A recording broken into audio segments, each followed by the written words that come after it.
Hello and welcome to the 42 Rugby Weekly. Gavin Casey here, and I'm joined as always by Murray Kinsella of the 42. How are you, Mur? Great, Gav. How are you? Super, thank you very much. And delighted to be joined as well as always by Bernard Jackman. How are things on your end? Yeah, all good, thanks. Lovely packed show. We're going to chat about Six Nations, Ulster's marquee signing. We might even get a couple of complaints in about the officiating in Pro 14 as well if we have time. We've got loads of questions from the 42 members rugby WhatsApp group as well that we're going to try to field. And let's see how we get on over the next 45, 50 minutes or so. I think we have to start, though, with that marquee signing for Ulster, Murray. And I can't remember a signing that kind of captured the imagination to the extent to which Leone Nakarawa's potential or impending arrival at Ravenhill did so yesterday. Even the Snyman and the Allende signings from Munster last summer, maybe because they've been flagged in advance, it wasn't quite, it didn't quite pack the same punch when it was announced. Whereas this kind of really emerged to the public eye only through like a tweet from Ulster that sort of teased it a few minutes before they actually announced the signing. And listen, it's potentially a transformative signing for them, particularly with the loss of Coetzee. You're losing a massive kind of ball carrier and talismanic figure, and in comes another basically with a slightly different skill set, but somebody who has the potential to transcend culturally as well as affect their play. Yeah, they did really well to keep it under wraps. Another blow to the egos of journalists all around the country that no one got this. That little teaser video, you're kind of going, who is that? That's not Leone Nakarawa, is it? Hadn't been flagged at all, really. And I'd imagine it's happened quite quickly. We had heard, and I think we discussed the fact that they were looking abroad. They were in the market, obviously, as you mentioned.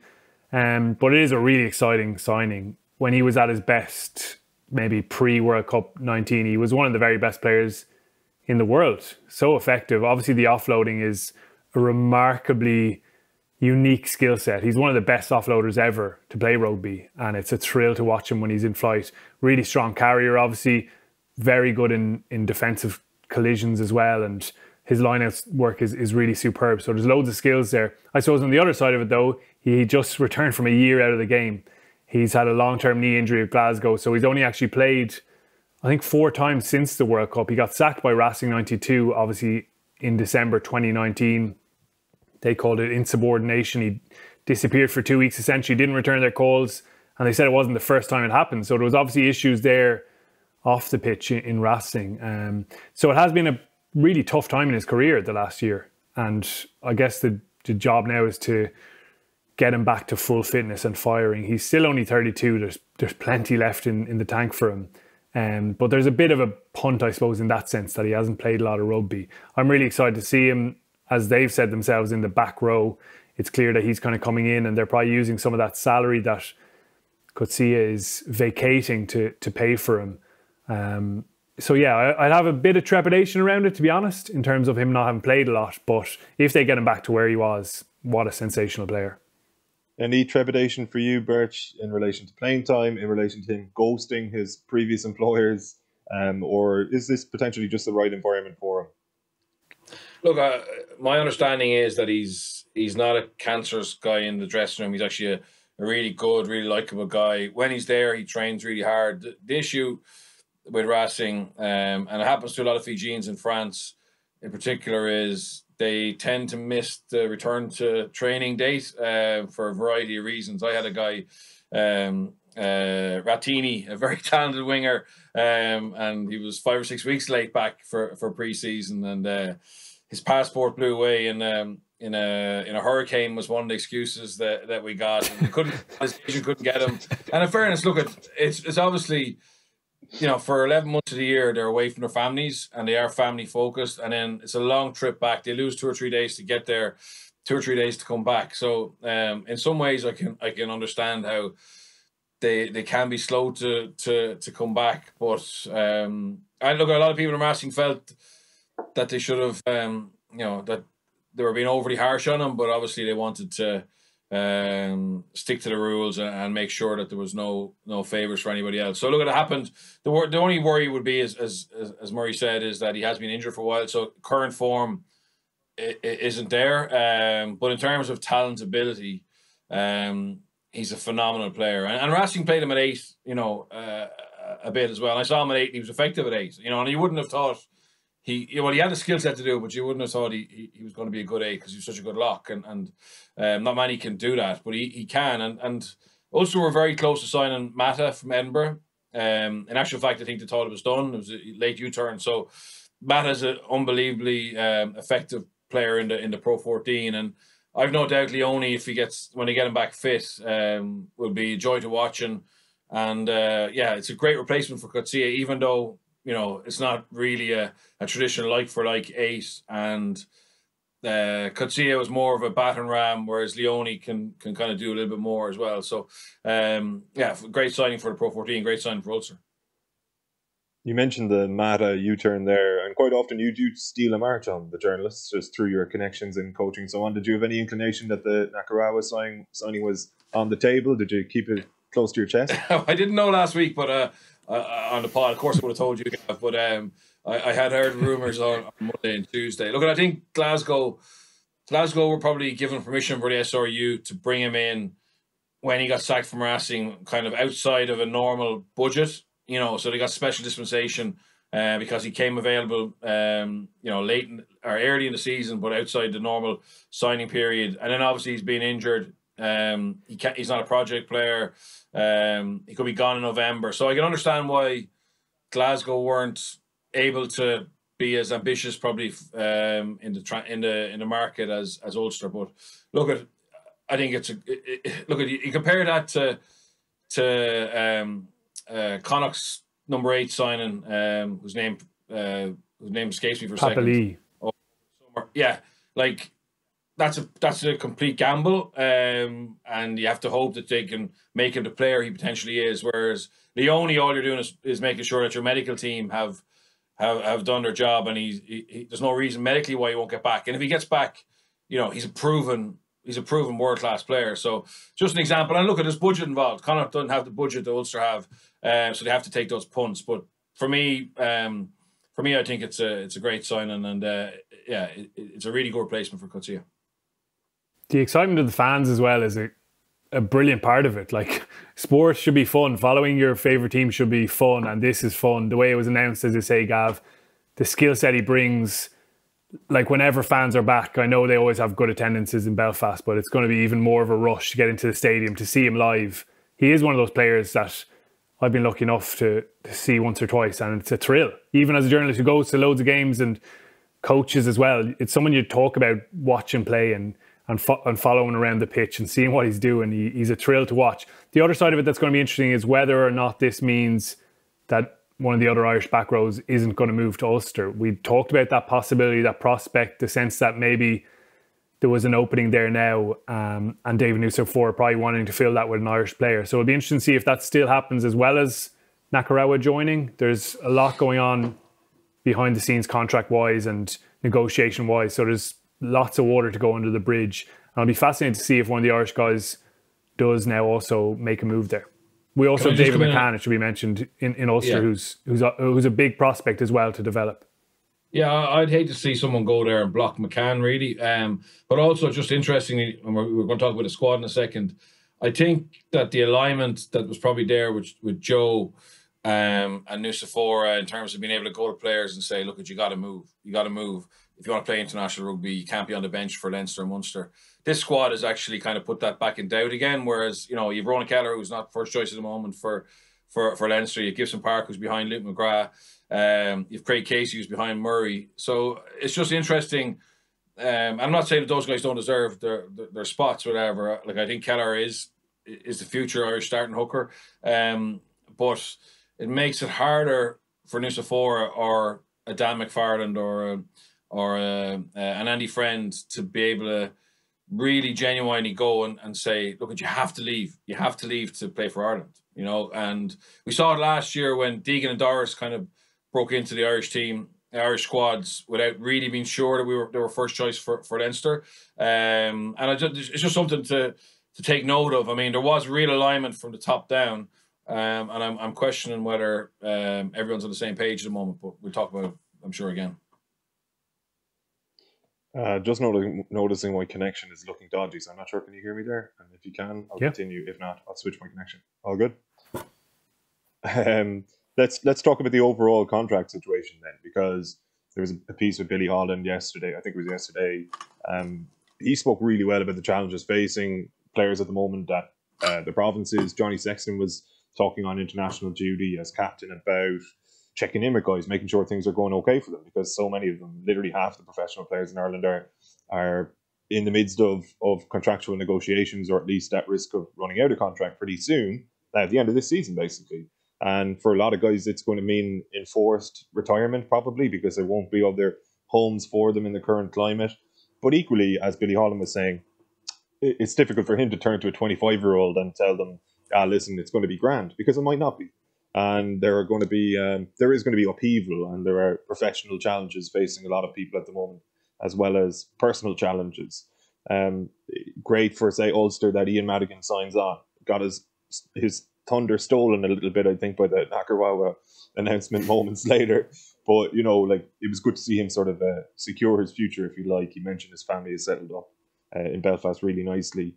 It's just that others won't be so lucky, and there are kind of ramifications potentially for Andy Farrell's Ireland squad, and equally for the provinces as they continue through the Pro 14 in the coming weeks. There are players literally that are going to be playing who don't know if they're going to be playing for that same club in 3-4 months' time. So can you talk to us about that, Bernard, from the point of view of a player who has been through contract negotiations in the past, and equally as somebody who has coached and probably had to sit down and have chats with guys and say, listen, we're not keeping you on, or we'd like to keep you on.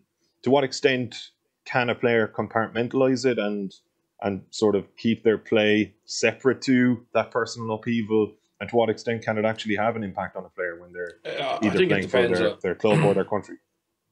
Yeah, it depends on the individual. I think some guys have, you know, bulletproof self-belief, confidence, experience, and know that, you know, if they perform, that the contract will look after itself, even though it mightn't be the same value as the one they're on. And then there's other people who need that security, you know, and they fret and they're anxious, and that affects their performance, which, you know, ironically would actually affect the chance of being retained or being re-signed. So it's a very difficult one, and it is across the board. And the guys I've seen who've come across as being bulletproof sometimes have massive anxiety and massive insecurities, and they really need that reassurance of having security of a contract. I think the problem now is, so I remember early days in Connacht, with the first year of professional rugby, we all signed 1-year contracts, and, you know, we were told, oh, look, at next week, Monday, Tuesday, Wednesday, we're going to bring you all in and tell you if you're being kept. And there was a list put up in the sports ground, Monday, 9 o'clock, 9:30, 10 o'clock, and it was like Eric Elwood, Conor McGuinness, Mervyn Murphy. So you were like, Nigel Carlin, right? Those lads are going to be kept. I was Tuesday at around midday, so I was like, 50-50. And then Wednesday were all the guys who hadn't played all year or were completely in the freezer. And it was just such a bad way of doing it. But look, things have moved on from there. But the only thing about this year in COVID and the way Nusafora had kind of said, look, at the second Monday in January, that's when it's going to start. So they have started to make offers. But from what I gather, there wasn't. It was a mix, and they've gone about tying down a lot of those kind of squad guys first. There's a question here in the members WhatsApp group from Kieran Pearson, who is new to the group. He says his hellos, and his question, he says he's been wondering about it since the story today, as in yesterday, of Ulster extending Madigan's and Herring's contracts while also signing Nakarawa. And Kieran was saying, with all of the general foreboding about contract negotiations over the last while, given the IRFU's finances, I really didn't see any provinces bringing in any non-Irish qualified players over the next while, especially with Nusafora's mantra being to promote younger Irish players. My question is this: could the bringing in of non-Irish qualified players right now be a veiled threat to some of our top players who are out of contract soon to accept lesser deals, or just move abroad and the provinces can take on some non-Irish qualified players on short-term deals to balance things out for a while? Bernard, your thoughts on that one? Yeah, I don't think that's the reason that Nakarawa was allowed to be signed. I think he's a replacement for Kotsia. I think they are quite tight on the number of foreign players, and obviously before that you could boost that with some project players. Don't really see that happening very much in Ireland anymore. So, but I don't think we'll have less, and I don't see it as a threat. I think the threat will be, take the contract or go, and there's some other Irish player who'll step in your place. Potentially, if we do lose a real key player where we don't have depth in that province, potentially Nucifora will try and move somebody else from another province. And if that doesn't work, then he may give them an exemption to go and sign an non-Irish qualified. But I don't see that as being linked up. I think it's just coincidence at the moment. It's too early to say it's part of a strategy. Yeah, and Nucifora, the last time we got a rare chance to speak to him, he did say there's still going to be some signings, the odd signing. He didn't rule that out completely. Obviously, financially, there's issues there, but as Bernard mentioned, and as we said earlier on, the Kinsella salary would have been pretty extensive, plus a bit of a fee to get him out of that last year contract. So Ulster had a bit of scope there. Maybe a couple of players kind of raised their eyebrows going, we could be spending that money on Irish players on our contract, so I'm being told I need to take a cut. But there was scope there, and Ulster flagged that early. And certainly from Nucifora's point of view, he definitely wants the provinces to remain as competitive as possible. Ulster losing their best player in Kinsella, so they've definitely got to fill that gap. And I think there'll still be a bit of openness around it with the other provinces as well, where they want them to be in the Champions Cup and competitive throughout, because that's going to make Ireland a better team. Can I get your thoughts then, Bernard, on Ireland's Six Nations squad? Because it's been a week since we've heard from you. I do feel as though with Andy Farrell, or probably any head coach in the world at this point, when you're naming a squad like this, there are no winners. As in there are no winners among the coaching staff, because people always want somebody else from their own province or otherwise. Did you feel as though the squad was about as you expected, or were there a couple of names, Luke McGrath, that Murray and Owen flagged on Monday's members pod maybe, that were unlucky to miss out? Yeah, Gav Coombs, I think, is unlucky to miss out. I thought he was impressive again against Leinster, which is obviously a litmus test. To be honest, I don't think it's not a very exciting squad. Casey's in there, which is, I think he's a great potential. Absolutely no harm. But I think potentially he should be maybe in there as a development player. I think Cooney, Cooney's hard done by. Blade is hard done by, really. Marmion hard done by to a certain extent, but I do like Casey, and he's one for the future, for sure. And I've nothing against it being in there, but I just think some of the guys who are out are a little bit unlucky at halfback. Luke McGrath is definitely unlucky, and the worry I have is that we aren't really finding talent. So effectively, this is probably a team that Joe could have put out, bar Doris, who's a starter for sure. And Hugo Keenan over the last couple of weeks has been in great form, so you'd say he's going to start. So we found two players really in since the World Cup, despite giving lots of players opportunities. So that's a bit of a worry when you look at the other countries. They do seem to be finding more players than us, and that's something that maybe will worry us, because I think the starting team is going to be Healy, Herring, Furlong, James Ryan. Maybe Ty Byrne this week, but Henderson after that when he gets a bit more game time. Standard, Doris, O'Mahony, Murray, Sexton, Robbie, Gary, maybe Earlsey, Larmer, and Hugo Keenan. So it's players we know, and that's fine if they are the best players in the country. But I wonder, could we have gone 40 and brought in a couple more players who he sees as potentially breaking through over the course of 2021-22. I know Joe did that a lot, where he brought guys in and we didn't even know about it sometimes, like Harry Byrne, etc. were often training with Ireland, and it's good for their development. And then obviously I just don't see any rhyme or reason to the front row selections in terms of props, because they have to be in a bubble. So bringing somebody in is more drastic or difficult than it was previously. And, Ty Furlong hasn't played since February. Tom O'Toole is going to be a great young tight head, but I think he's 2 or 3 years away from being an international against one of the better sides. And anyone who watched him play for Ulster against Leinster a couple of weeks ago would have big worries about him. But again, I don't have an issue with him being in there because he's one for the future. But he shouldn't be in there as if we have one injury, he's in the squad. He's on the matchday squad, So I don't understand that. Like Kilcoyne should be in there, but he's short on game time. For me, they could have easily had 6 senior props and Tom O'Toole as a development prop, and It would have just given him comfort over the course of the next block. Like if Ty gets injured this week or doesn't come through, there's a little setback. It's just they're going to have to bring somebody in to draft him in ahead of Tom O'Toole. I think a Finney Beelan or whatever. Finney Beelan plays Loosehead in November as a favour, and now he's out. Like it's just guys aren't on form or getting picked. So you're going down. I said at the start the alignment used to be really clear, and also form used to be a big thing. Okay, in 2019, Joe didn't hold to that standard of form as much as he had up till then, but. Up till then, if you train badly on a Tuesday, you could be out. Whereas now, some of these guys aren't in form because they haven't played for a while. Furlong, Andrew Conway hasn't played for a few weeks. James Lowe's been injured.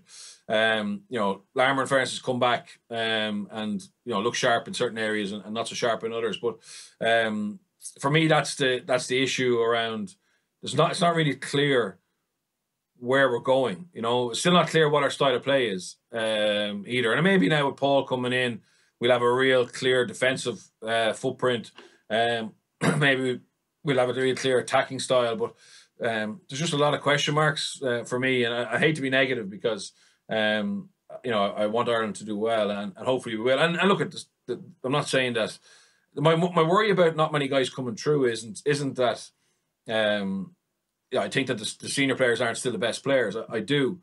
But that's probably a failing on our ability to give guys opportunities and reward them. So someone like Coombs, for example, he hasn't been rewarded for what has been a block of games which have been really impressive. That's my issue.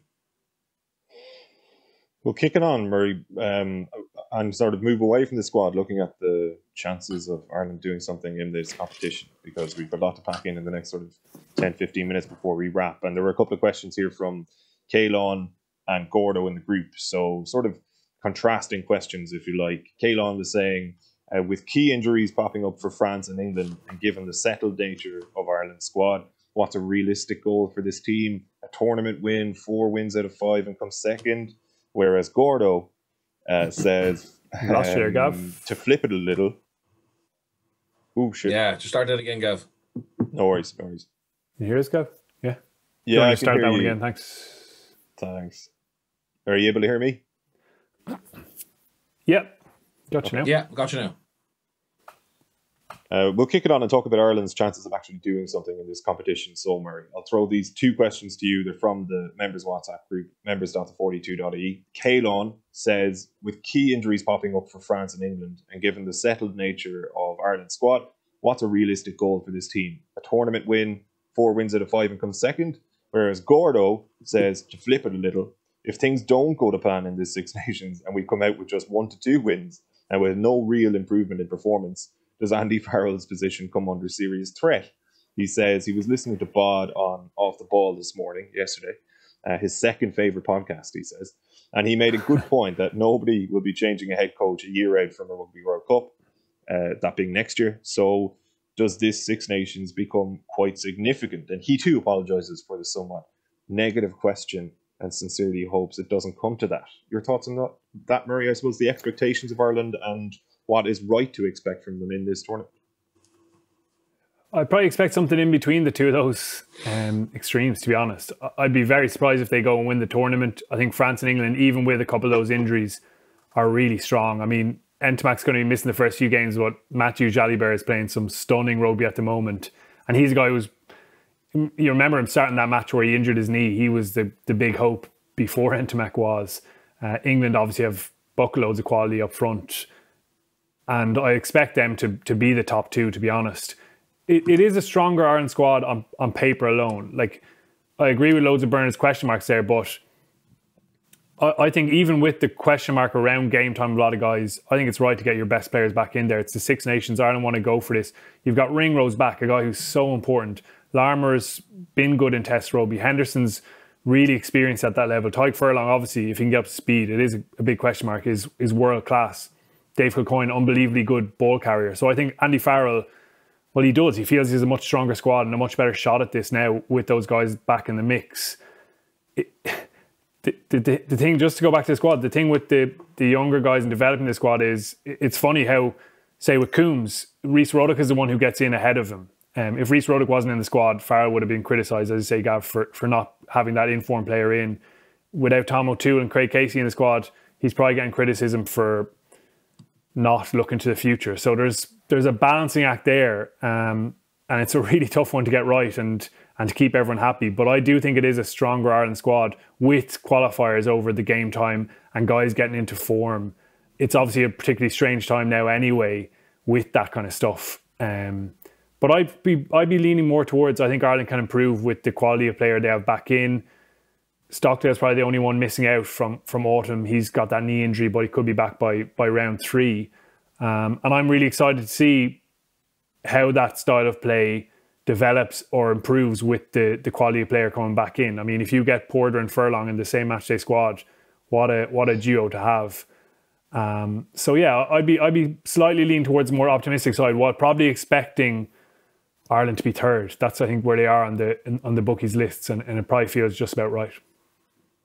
Is third acceptable, Bernard, if that's where we wind up? Is that something that basically offers a stay of execution, if you like, to Farrell, allows him to keep building if there is signs of progress, and we kind of continue with this until the World Cup? Or do doubts emerge if we're third again, and say if we're nowhere near really competing with France and England in particular, we might lose to Wales? You know?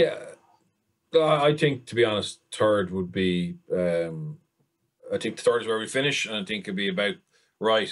Just given the quality of England and France. Now we have them at home, and obviously there's less advantage to that with no crowd, but we have them at home. But look at how dominant we are in the Pro 14. You know, so realistically, you know, and the squad we have, I think there is a lot of strength, there's a lot of experience, a lot of quality in the squad you're going to take from that. So we should be better than Wales. Wales are in disarray.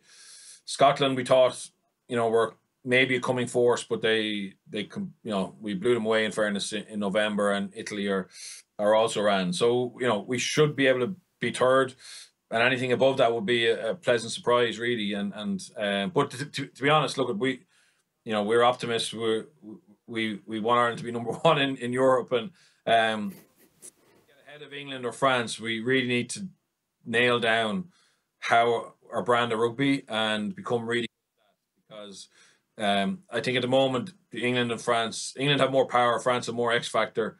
So, you know, our point of difference would have to be having a great game plan and executing it really well to be able to overcome the power deficit or the X factor deficit. Just to stick with yourself, Bernard, I'll throw this one to you quickly while we're sort of half talking about France, and it's from David Cordial, and he says, does the pod think that Dupont could suffer from some form of second season syndrome? The likes of Stockdale and Larmer blew the field apart in their first year until opposition teams got wise to their talents. Could Dupont be similarly managed by other teams? Is there any evidence to suggest that he can be stopped, Bert? Look at it. If you're a betting man, you'd say he will have a dip at some stage in his career, but I don't think it'll be second season syndrome. And the things he does are so instinctive. I think it's very difficult to be able to stop him necessarily. I just think he has unbelievable awareness of where opportunities are in kind of chaotic situations where, you know, obviously you can stop him for your first 2 or 3 phases, but that's not really where he does most of the damage. It's the unorthodox is where he springs to life. So I wouldn't think he will. I think he's on the crest of a really high level of form. He's not that new. He's been doing this for Cast and Toulouse for a while now. So yeah, I don't think he'll have a dip. I hope he doesn't. I mean, he's a pleasure to watch. You know, obviously from an Irish point of view, you know, hopefully he doesn't play great against Ireland. But I do think he's a pleasure to watch, and I'd like him to. I think he's the world's number 1-9 at the moment, and I'd like to see him continue that. He went to 10 last weekend against, was it against Agen? And he looked class there as well. I know it wasn't the strongest opposition, but you could play him anywhere, couldn't you? I mean, he's such a good rugby player that anywhere across the back line, probably in the back row as well. He's so freakishly strong. And we were talking about Nakarawa earlier on, but Dupont is right up on that top of the list in terms of players you want to see play in the flesh live. And that's one for fans to get excited about. He's probably been through the second season already anyway. I mean, he's been around for a while, as Birch says, and he is just getting better and better. It's really exciting to see how far he can push it. And there's another indicator of this French team and their talent. I don't think they're near their peak just yet. There's so much more ability and potential in that group. So it's exciting to watch them, but frightening for everyone else. We'll obviously be previewing the Six Nations in more depth as well next week as the games roll closer. But just to stick with the competition in a more macro sense, a lot of talk yesterday, Murray, about paywalls. That topic has reared its head again. And a question as well, I think as far back as Monday, that was for the members WhatsApp group from Kieran asking, will this be the last Six Nations that we see on free-to-air TV? What do you think, firstly, is going to happen? And then maybe we can get on to chatting about the potential ramifications for that. I suppose this is all tied up with CVC, the private equity firm, coming on board. That deal is very, very close to done now for 14.5%, driving the commercial side of the Six Nations, essentially. The CEO, Ben Morrow, was talking about it yesterday, about getting that expertise in to accelerate the growth of the game in that regard, i.e. make them more bucks for what they're delivering and make it a more attractive product. I suppose you look at CVC's track record, and F1 is the big one.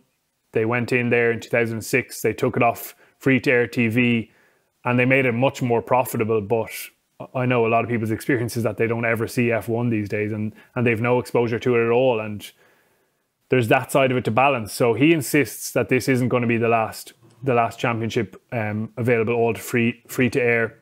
The current deal expires in the UK and Ireland at the end of this championship, so it has been up for the tender for the rights. And there's been loads of talk about Sky Sports, say, coming in and paying a big amount of money to put it behind their subscription. Amazon have obviously been in the market. They dipped their toe, and by all accounts, it was a fantastic partnership according to the Six Nations. So there's a real interest there on the union's part as well in getting more buck for their bang and increasing that revenue. But everyone's fear, who is on the outside of that commercial interest, just worries about the game disappearing off the TVs at Six Nations time, when that's a lot of people's main, if not only, touch point. Ireland and the Six Nations, that's the big one. Let's see how things are going. They don't know any of these players. They haven't seen much of the provinces, but that's their chance to watch things. So it's a really tricky situation for rugby to weigh up, but a really important one to get right.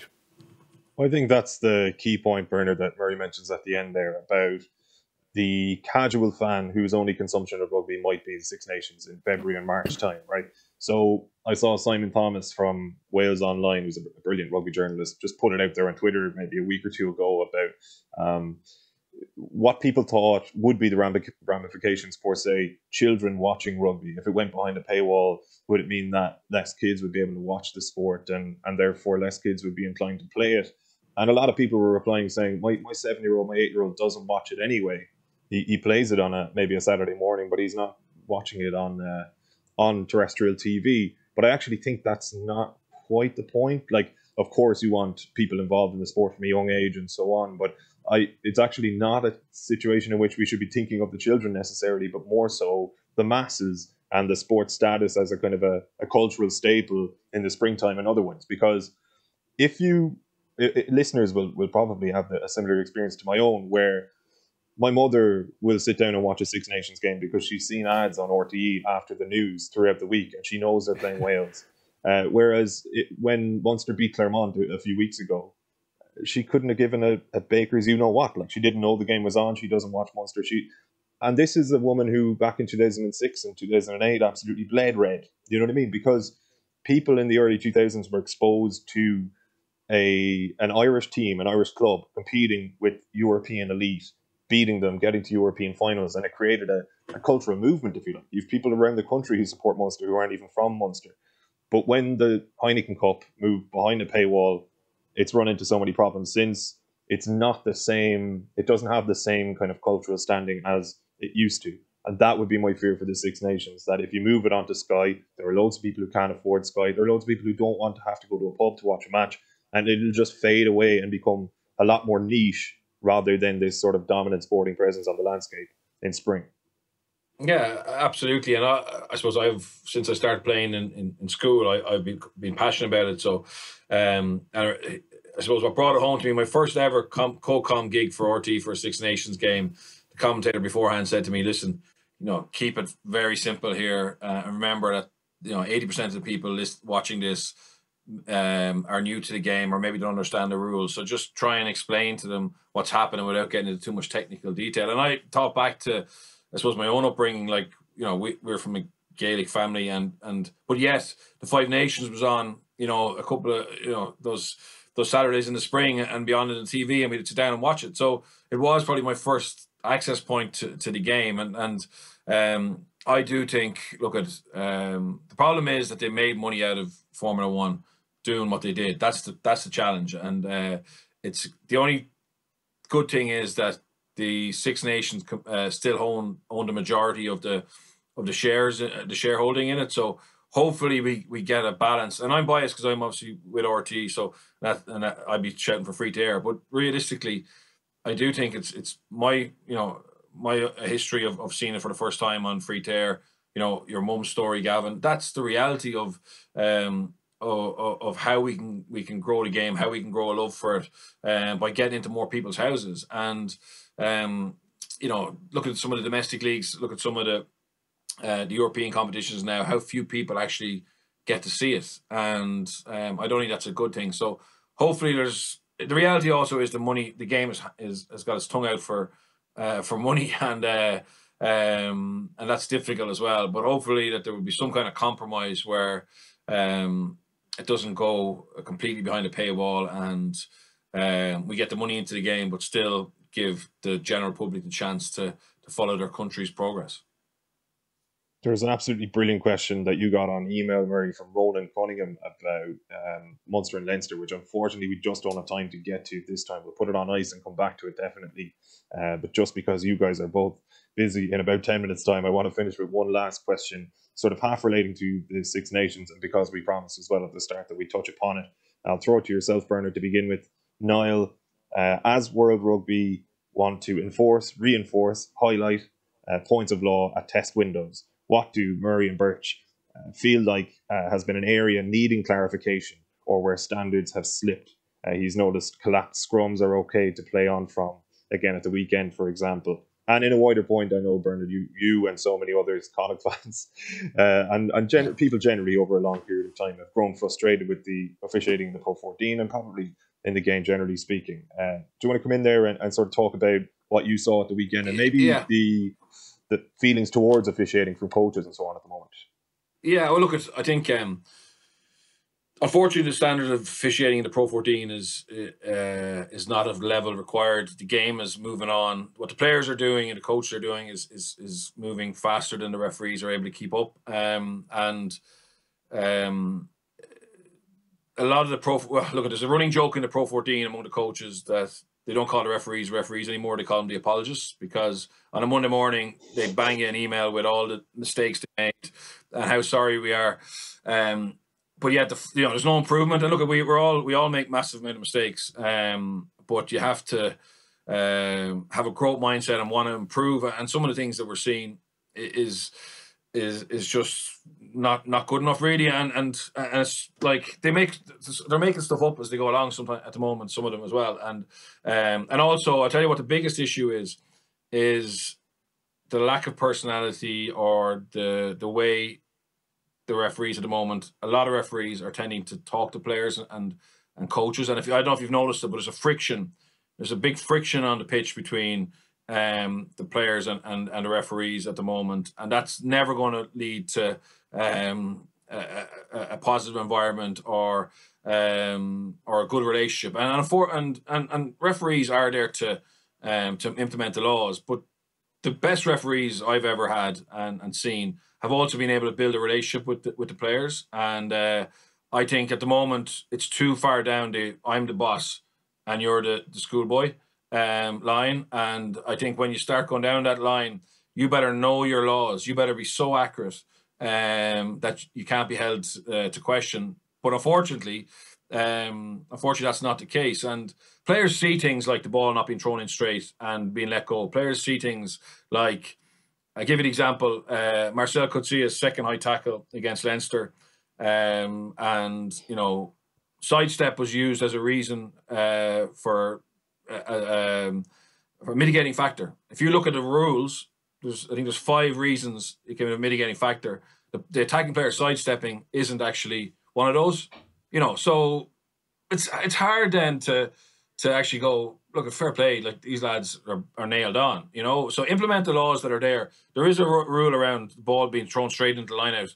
And just because you mightn't like the scrum afterwards, don't ignore it, don't ignore it. And if you do make a decision and you're 100% sure about your decision, then speak to the captain in a respectful way. Give him the information that he can go to his players and say, look, this is what actually happened. Don't pick up a term like sidestepping and sound like you know what you're talking about. Because that wasn't the case. The scrum I'm talking about was a Connacht penalty all day, and he gave an Ospreys penalty. And the fact that Ospreys decided to kick to the corner instead of taking the scrum when Connacht were on a warning, it gives you an insight into the fact that was true. So, and look, again, you can make a mistake. Absolutely, players and coaches make mistakes all day. But don't double down on that then by being standoffish or being arrogant or not talking to the captain or about it and giving him a chance to at least explain to the players. Because what was Butler going to do to the rest of the Connacht pack? He was basically he was shooed away from Frank when he asked him a question, and that's causes massive frustration. So I think, look, at the best referees are the ones who have a good relationship with the players. And unfortunately, over the last 10 years, and look at, we know Irish referee at the World Cup. We know Irish referee at the Under-20 World Cup. We've won in the Six Nations. We're not on the top level of European referees anymore. And I'll give you an example, right? And this is kind of what's crept into it. And you could say this has affected my judgment on it, but it's just an interesting example. 2010, I played a match, I think it was Leinster-Munster in the RDS. The week before we played in Europe, there was a young English referee who had never refereed me or Leinster before, had refereed the game. He came into the dressing room beforehand to do the studs and the front row chats. And he was like, hi Bernard, hi Stan, hi CJ, hi Leo, right? And straight away, he didn't let us away with murder. He said, look, I saw your bind last week, Stan. You need to get that up or whatever, right? So there was a level of respect. The following week, an Irish referee came in to do it, and he refereed me for years in Clontarf. I was captain of Clontarf, so I had a relationship with him. Refereed me for years in Connacht, refereed me for years in Leinster. And he said, front rows, please. Right. Who's the front rows? Okay. Who's hooker? Put my hand up. What's your name? I was like, Bernard. Okay. And who's the loose head? Stan. Stan put his hand up. What's your name? Stan. And it just started. And again, it's a small thing, right? But it'll be like me coming on to this podcast every week saying, what's your name? And like, it's just, I'm on a rant here, right? But watch the way players are being spoken to at the moment during games, right? And watch how they're starting to react. So the last play of the first half against Munster-Leinster, the ball hits the post. Robbie Henshaw picks up the ball, right? Now, if you're the referee, you follow the ball hitting the post, and you'd imagine you follow it falling on the ground, right? So you're watching that. You watch Robbie Henshaw pick it up. You'd imagine that's where you're watching. Reece Marshall comes in and absolutely cleans out Robbie Henshaw, right? Wasn't seen, okay? So obviously at the breakdown, Robbie must have said something. Robbie must have said something to Andrew Brace. The TMO, in fairness, picked it up, got word into Andrew Brace, and said it was a penalty. And rather than go, sorry, Robbie, I missed that, but now I know it's a penalty, he started to give out to Robbie Henshaw. Do you know what I mean? And like, there's ways of doing things, there's ways of treating people. And I know they're being taught that way, and that's obviously how they're being coached to referee. But the example, or the question I would ask is it getting them to the level they want to get to? So do they want to go referee in World Cups? Do they want to referee in Six Nations? Because someone else is obviously picking those referees, and they're not picking our guys, And again, it's part of the whole, we're very focused on the national team and, the national team doing well. But there's other areas of the game in this country, provincial, women's, clubs, schools, referees, that are all part of the IRFU's remit. And someone in there has to be looking after it. And if it's not working, just put a plan in to try and fix it, because I don't think it's working at the moment. And it's affecting the quality of the matches, and it's affecting fans' enjoyment of games, because the Connacht fans have gone away from that game now going, geez, that was... And the Ospreys fans thought the refereeing was terrible as well. So I'm not saying it's biased. It's just not at the level it needs to be at for professional referees in a professional game. Murray, remind me to start with your referees next week. That was a good rant. But yeah, good points raised. The Henshaw one was interesting because actually we criticised Sinclair recently for aggressively questioning a decision, and it was almost the same. You can't hear perfectly on the ref mic. It was very similar from what I think I can hear. So in that sense, he probably reacted the wrong way. However, I think that should have been a yellow card, actually, that specific incident. So that's probably where the anger came from. The players have a responsibility in as well, and the coaches do as well. Because we're in the situation now where a lot of coaches probably feel the referees are costing me games, and that criticism of them, the players are probably talking down to them as well a little bit. So there's a balance on both sides of it. The big thing is just, as with players, just nail the basics. Get your crooked throws, your offsides, nail down the scrumming, and if it takes a scrum expert to come in and coach guys, then get that done, because it's such a big part of the game. Well, that is happening. The obvious stuff the fans see all the time. Well, why would a hooker throw it straight if he gets away with throwing a crooked? Yeah, exactly. So that's the stuff that's obvious to a fan, as you say, is going to frustrate them. So I think the onus there is to nail that down, and definitely the relationship side of it is really interesting. The best in the world, say Wayne Barnes now, he has a good relationship. He's not too dismissive. There's a bit of familiarity and a bit of fun there as well. So fingers crossed. Some of these guys. Some of the guys who are very good referees are really good people, and really good characters. So it's just a case of trying to be themselves rather than trying to be a clone of somebody else or a clone of each other when it's not working. Yeah. All right. Yeah. It's a really, really difficult job. I don't know who would do it, to be honest. So I think there needs to be a good level of support there as well. And it's good to see guys like even Chris Busby coming through in Ireland. He's done really well so far. Early days, obviously. But you want to see that talent push through. Joy Neville, it would be brilliant to see her back refereeing games and not just TMOing as well. Really good ref. And the other Irish refs are still young and still learning as well. So fingers crossed, it would be brilliant to see Ireland with way more representation at the highest level. Yeah. Boys, I could listen to you all day long, but you both have meetings now, so we're going to have to wrap. This is one for when the pubs. This is one for the pubs reopen. We're going to a stoke. Put on a fire. We'll do a live Zoom. Thanks a million, Bert. Cheers, guys. Cheers. Thank you to everybody at home as well. Members.the42, if you want to join the good folks in the members WhatsApp group. And we will be back on Monday with Murray Nolan back as well next Thursday. It's regular style. Until then, mind yourselves. Peace.